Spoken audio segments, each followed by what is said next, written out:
Welcome to day 2 of the Pokemon random type swap Nuzlocke. Where we last left off, I had died a pathetic death on day 1. So this time around, I'm going to be kind of editing this in a different way. I'm going to be skipping over a lot of the more story-related parts of the game that already happened. So each consecutive video should be a little bit faster paced than the previous one. We just start off with our friend coming in, yelling at us, and leaving. I decided to go straight to our interaction with the professor, where he says words, so many words. And we get our first Pokemon. And here's where I get to see what Pokemon I get to choose from for this run. The first one is Polka Dot Pokemon Azurill. That's a fully full. Ooh, and Whismur. That's the one I choose in the end. Whismur. And the virtual Pokemon Porygon. Porygon was a decent choice, and Azurill would have been great for early game, being a final stage Pokemon. But I had to go with my heart, and I just love the Exploud family line. It's not necessarily my favorite, but I think it's a underappreciated Pokemon line. Some of my closest friends are not big fans of them, which is unfortunate. As a result, my rival got Porygon, which is kind of scaly. Again, I did not have the bottom half of the screen showing, which is bad. Porygon looks like it is probably a grass type, and it one-shot me, which is just, yeah, that's scaly. Luckily, the Nuzlocke does not officially start until after I get Pokeballs at the Pokemart. So we talk to our mom a bit, and then we leave. Quick save there. We got Water type, or Whismur. I think that I had figured out how to get the randomizer to make sure the starting Pokemon are Grass, Fire, and Water. Or maybe it's just completely random chance. Who knows? And its ability, Shadow Tag. Very useful, preventing foes from escaping. If I run into a foe with Teleport, can't do that. So, possibly a huge advantage in terms of catching specific wild Pokemon. It's not as valuable in this kind of randomizer because there's no way of knowing when a Pokemon is going to be a Pokemon that can run away. But, you know, it's there just in case. We get Brine and Bubble Beam. This run actually gets really crazy. But first I obviously get the potion that this lady gives out. This time around, I do not use items in battle because by now the rules are more set in stone. As a reminder, the rules are I can't use items in battle. If a Pokemon dies, they're gone forever unless I find a Sacred Ash. Dupe's Claws, so if I catch a Pokemon and my first Pokemon in an area is another of that family line, I don't need to catch it. I believe I nicknamed this Whismur ASMR because it's like water type Whismur. It's just like, oh, it's the sounds of the ocean. So calming, so pleasant. I get my Pokedex, hurrah. They keep saying words. So many words, it's ridiculous. And then I get to leave. The professor realizes that he forgot to give me a TM. Again, the TM that he talks about, completely wrong. I'll look at the TM as soon as I can after the fact. More words, and I get shown around this town that's like, it's not even that big of a town. Like, I can literally see every part of it from wherever I'm standing. And then she leaves, and I run in to get my Pokeballs. And with that, the run is officially starting. This time, I remember not... Never mind, I did buy the extra 4 Pokeballs because I'm stupid. I don't know why I kept doing that. The first encounter was a Cacturn, level 2. I spend a lot of time thinking about whether or not I should just throw a Pokeball or try to weaken it first. When I tried just throwing a Pokeball last time, it didn't work out very well, but I'm pretty sure Belgium has a pretty low catch rate, so that might have just been doomed for the start. I'm not sure where Cacturne falls on that scale. It is a higher stage Pokemon, so it might have been harder to catch.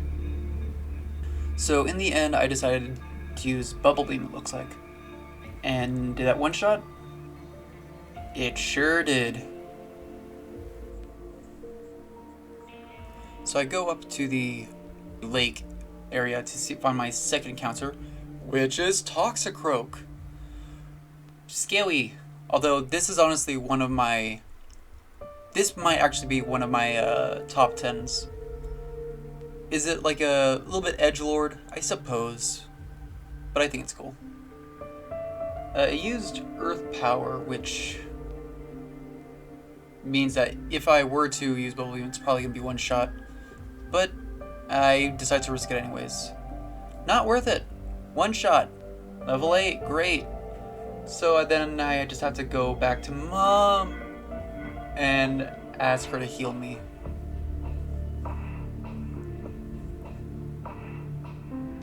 Yeah, it is then that I find out again that Barry is a terrible child. I said it last time and I'll say it again. If you're going out on a dangerous adventure, which you're probably going to die because you're dealing with giant monsters, probably let your family know first. But anyway, I then go up and meet up with Dawn, and she teaches me how to catch a Pokemon, because I clearly don't know how to do that. I've had like 4 attempts now? I had 4 different Pokemon that I've tried to catch. 2 in the previous game, 2 in this one. So I made sure to really pay very close attention to what she was saying. And when I ran into a Pikachu, immediately, for my next encounter, I really took what she said to heart, you know? That's why when I threw a Pokeball at it, it broke out. Then I tried again, and it broke out. So then I threw another ball at it, and that one worked! Wow! Congratulations! I'm so glad that Dawn managed to teach me so much about catching Pokemon. Now I can be a Pokemon master. Anyways, Pikachu ended up being an electric steel type, so I decided to name it after the androids in DBZ. And to be extra clever, I looked up the Pokedex number of Pikachu. And as a result, Pikachu's name is Android 25, the electric steel Pikachu. It has Drought. Drought makes it so that it's always sunny in battle, which isn't very helpful for me right now, but you know, that could be very useful. And it starts off with Charge and Flash Cannon. Charge powers up electric moves. Flash Cannon is not an electric move. Great. But Flash Cannon is a pretty decent starting move. Plus obviously there's the same type attack bonus. And I just spend a bunch of time grinding on Cacturne. Because I realized, hey, I was able to one-shot Cacturne. I should just do that. After the first one, I remembered, oh yeah, I should probably switch train and not just keep one-shotting them. And that's when I found out that these grass also hold Melodic. That could have been my first encounter. Definitely would not have caught that. It ended up using Ominous Wind, so it's probably a ghost type. Or a dark type. I mean, Shadow Claw just kind of feeds into that.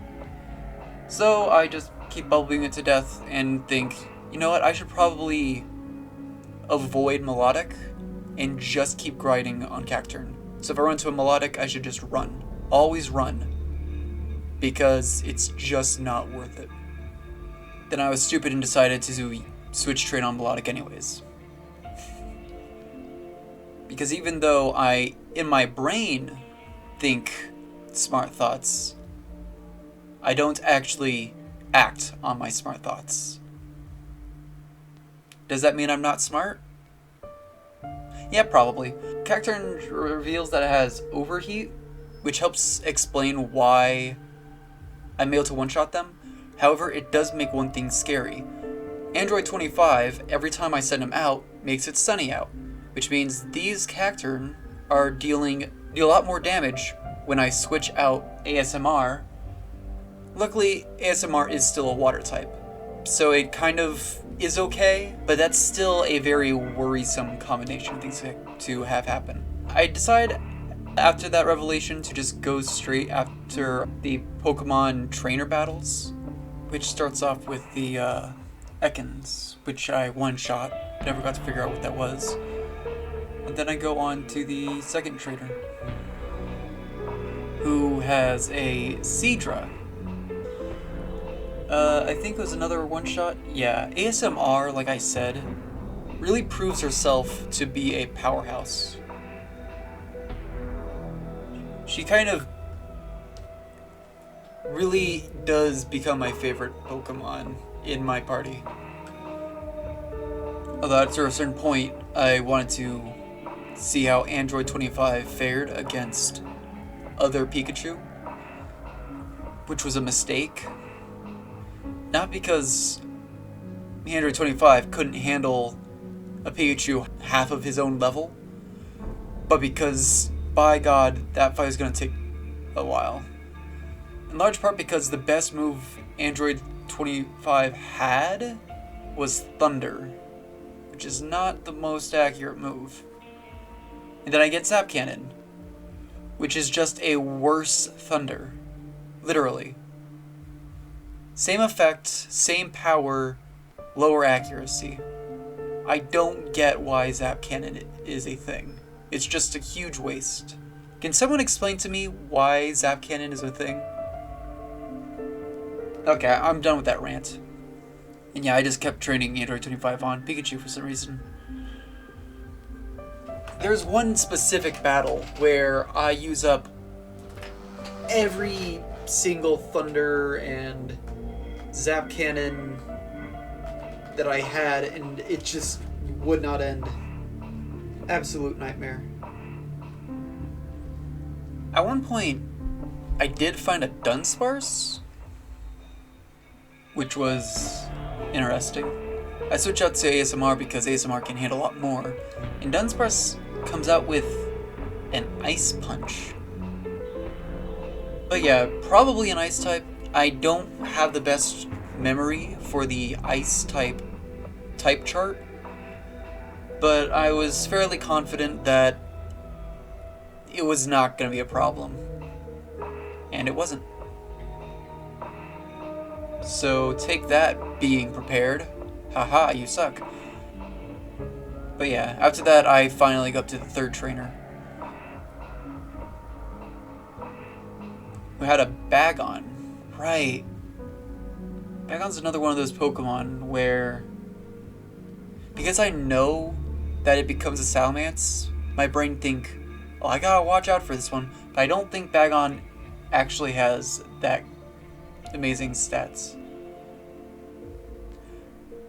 I'd used Flash Cannon there because 100% accuracy, didn't want to risk anything. One more wild Pokemon before I got to the next city, and it's a Skorupi, or Skorupi. I always forget how to pronounce this guy. I ring up every time there's a new Pokemon, it's an important fight, but just so you guys have a better understanding of what Pokemon were actually out in each area. Now, Skorupi was very scary. It nearly killed ASMR. And then, yeah, this bit. I meet up with Don, and now spend time going up, and here's Looker.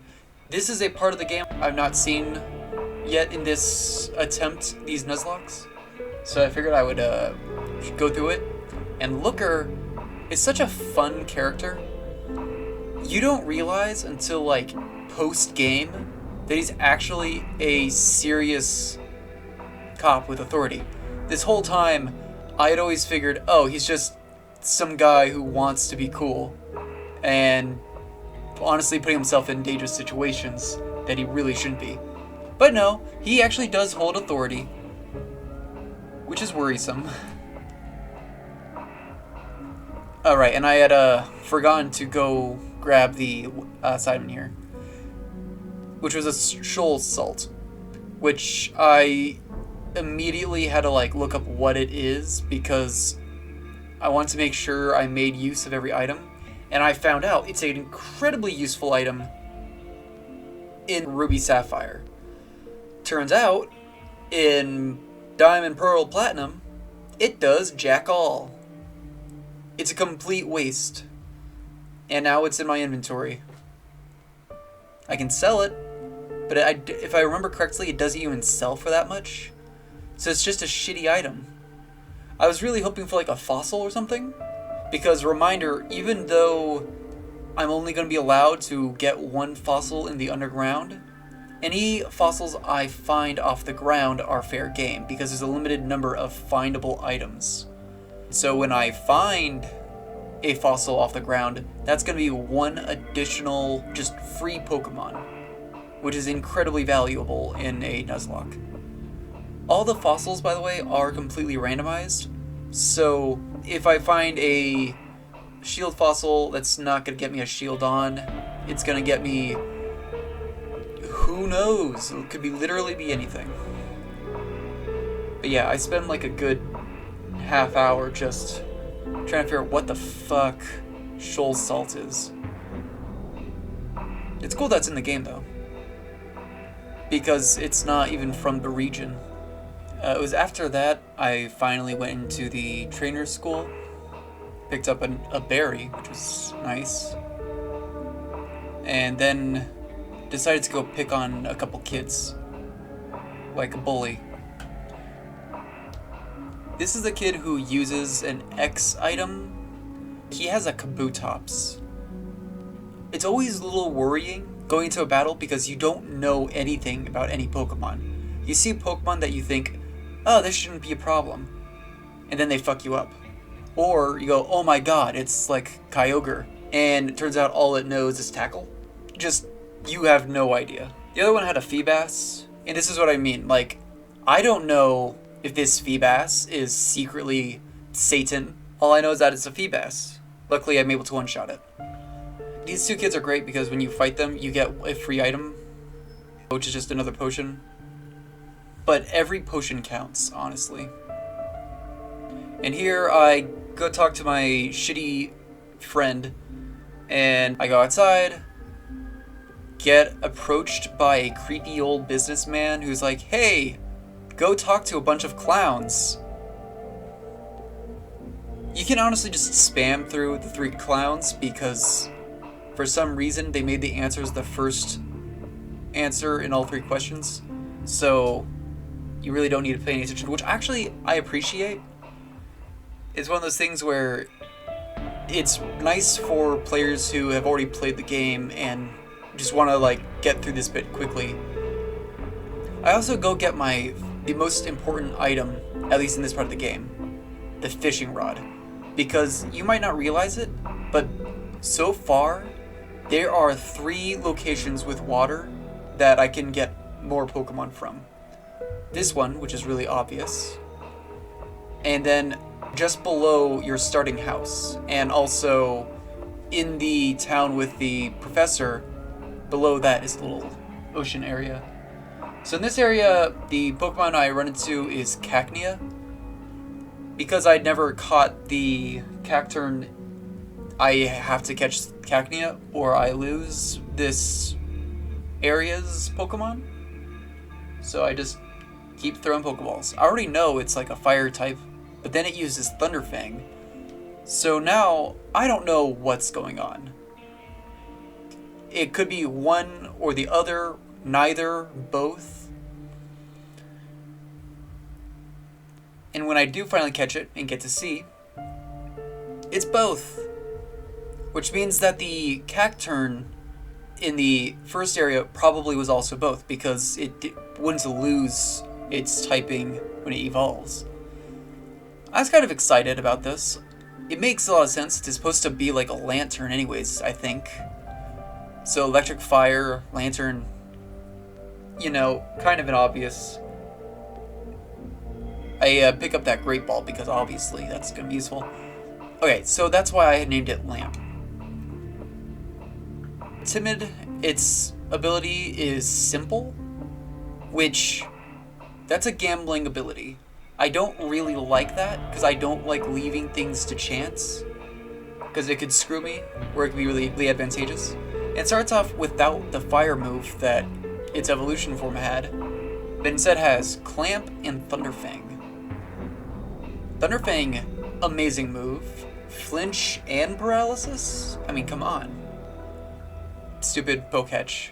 Which actually is an amazing item because I honestly wish that it was in the later games, the generations after this. I'm a little sad they got rid of it, but they replaced it with basically the same thing, just worse. And I run down to get my next 2 encounters.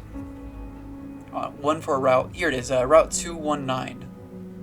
Save the game, obviously. And there's another item. There's a few items that you can't see, but I don't have that Poketch app yet.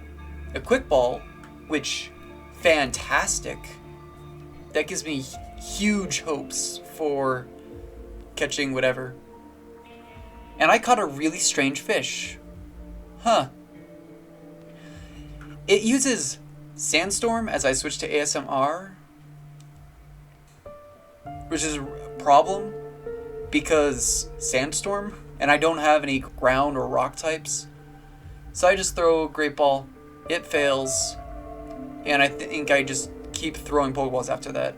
I didn't want to risk killing it because, yeah, at the time I thought I remembered starting Pokemon having higher catch rates, which now that I think about it, I think was wrong, but it didn't matter because it worked anyways. Rock Steel type with Sandstorm. That's nice. That's a really nice catch, I think. I don't think Rock Steel is the best type combination, but I'm happy. I honestly am happy. Like, this is a great Pokemon. I then go rest up at home before going back to fishing. I'm pretty sure this little lake thing is not in Diamond or Pearl. This little lake area is a Platinum specific, unique area, which is one of the reasons I chose Platinum for early game. Because that's honestly what I think I'm going to struggle with the most, early game. It ended up being a Persian. I had tried the Quick Ball, didn't work. It scared me because Endeavor took out a little less than half my health. And I was thinking, you know what? If it crits me, I'm dead. I could have survived one crit, but not anymore. Now I am in a scary place. And I can't switch out to anything else. ASMR is my toughest Pokemon right now. Anything else would be one shot. In the end, I throw another Pokeball. No dice. Scary. I spent a little bit more time thinking about it. I decided to just throw another Pokeball. It hit me with Smelling Salt, which did not deal as much damage. And I think that wild Pokemon use a random move. The wild Pokemon don't have any strategy. Some trainers do. So I had like a small chance that it was just going to keep using Smelling Salts and then I wouldn't have to worry about it. I end up throwing a Pokeball. And then it uses Rock Blast. When I got down to 7 HP, I was too scared, so I just one-shot it. Then, well, that was it for my encounters, but on the way back, I found a Horsey that had Charge Beam. Not a particularly eventful fight, but again, I just wanted to show that. I ended up naming the strange fish Golem. It has the ability Adaptability, which, yeah, that's a decent move. I then go to see whether or not I had enough to get 10 more Pokeballs. I didn't. And head on up to Route 204. I first get this item just in case, and it's a Lucky Punch, which is, unfortunately, it's a Chansey specific item. So again, unless I find a Chansey, it's kind of completely worthless for me. I then go and have another trainer battle, just wanting to like clear out this area, get all the XPs, and she sent out a shuckle. I was switch training Lamp at the time, and it apparently was a dragon type shuckle. Or at the very least, it knew Dragon Rush. At the time, ASMR had learned Aqua Tail, which is a decent move, better than the previous water move. Lamp grew to level 7, and after quickly healing, I ran up. I realize now I missed a trainer battle, because I don't know why. Sometimes things just, you completely blank on things. But my encounter was a Houndour, which encountered the area, threw a Pokeball, and he used Judgment. I had to look up what the hell that was. It's actually the move that Arceus learns, or Arceus. So wild. Not really something you expect to come out of a fucking Houndour. I thought that was kind of funny, since Houndour becomes like this fire and brimstone kind of like Houndoom. I just thought that was funny. But yeah, I end up like taking the time to look it up. It's kind of useless on Houndour. Or I guess it's useless on any Pokemon that doesn't have... It changes depending on what plate you're holding. So it's not so much that it's useless on any one Pokemon, it's just that it's useless on the wild Pokemon. Because I can always give Houndour a plate to use. There's the ball. And then it uses Psycho Cut. Psychic type maybe? Psychic Normal? That'd be interesting. Giga Impact.